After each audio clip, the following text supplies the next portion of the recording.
வணக்கம். இப்போ நம்ம பார்க்க போகிற இடம் பார்த்தீங்கன்னா, கும்பகோணம் டு காரைக்கால் போகிற மெயின் ரோட்டில் பார்த்தீங்கன்னா, ஒரு ஃபார்ம் ஹவுஸ் லேண்ட் வந்து சேல்ஸுக்கு வந்துருக்குங்க. அதை பற்றி அந்த வீடியோ ஃபுல்லாக பார்க்க போகிறோம்.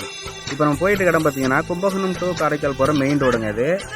இது வந்து கரெக்டாக எங்கே இருக்குன்னு பார்த்தோன்னா, திருநாகேஸ்வரத்துக்கு அடுத்து ஆன்லாம்பேட்டை அப்படிங்கிற இடத்துல தாங்க நம்ம இருக்குது. இது ஒரு மெயின் ரோட்லேருந்து ஒரு 100 மீட்டர் டிஸ்டன்ஸுங்க. இதுதான் மெயின் ரோட்லேருந்து உள்ளே போகிறோம். இது கட் ரோடு இது. இந்த இடம் பார்த்தீங்கன்னா உங்களுக்கு இதுதாங்க. இதுதான் மெயின் ரோடு. இது கட் ரோடு. இது வந்து ஒரு நகரை ஒட்டி இருக்குங்க. அது ஆனந்த நகர்னு சொல்லுவாங்க. அந்த நகரை ஒட்டி இருக்குது. இது இந்த நகரில் பார்த்தீங்கன்னா 550 ரூபா 600 ரூபா சதுரடி போயிட்டுருக்கு. அதில் பிளாட் எல்லாம் முடிஞ்சிருச்சுங்க. இப்போ இந்த இடம் தாங்க. இந்த லைனில் இருந்து அந்த ஒரு தேக்கு மரம் தெரியுது பார்த்தீங்களா, இதுலேருந்து ஒரு ரோடு பேஸ் உங்களுக்கு அகலம் அதிகமாக இருக்கும். ஒரு 150 அடி அகலம் வரும் உங்களுக்கு. மொத்தமாக பார்த்தீங்கன்னா 225 குழி இருக்குது. இந்த இடம் யாருக்குலாம் சூட் ஆகும் அப்படின்னு நினச்சோம்னா, பக்கத்தில் லேஅவுட் இருக்கிறதுனால இதை நம்ம லேஅவுட்டாகவும் கன்வெர்ட் பண்ணிக்கலாம். இல்லை அப்படின்னா நம்ம தோப்பு மாதிரி வச்சு கூட மெயின்டைன் பண்ணிக்கலாங்க. இந்த இடத்துலேருந்து பார்த்தீங்கன்னா திருநாகேஸ்வரம், ராகஸ்தலம், உப்புளியப்பன் கோயிலெலாம் பார்த்தீங்கன்னா ஜஸ்ட் 2 கிலோமீட்டர் தூரத்தில் இருக்குது.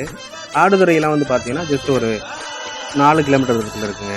மேலும் இந்த நகரை பற்றி தெரிந்து கொள்ள சாய் ரியல் எஸ்டேட் எனவும், மேலும் உங்களுடன் உள்ள வீடு மற்றும் வீட்டு மனைகளை சிறந்த முறையில் விளம்பரம் செய்து விற்பனை செய்து தருவதற்கு எங்களை எனக்கும் நன்றி.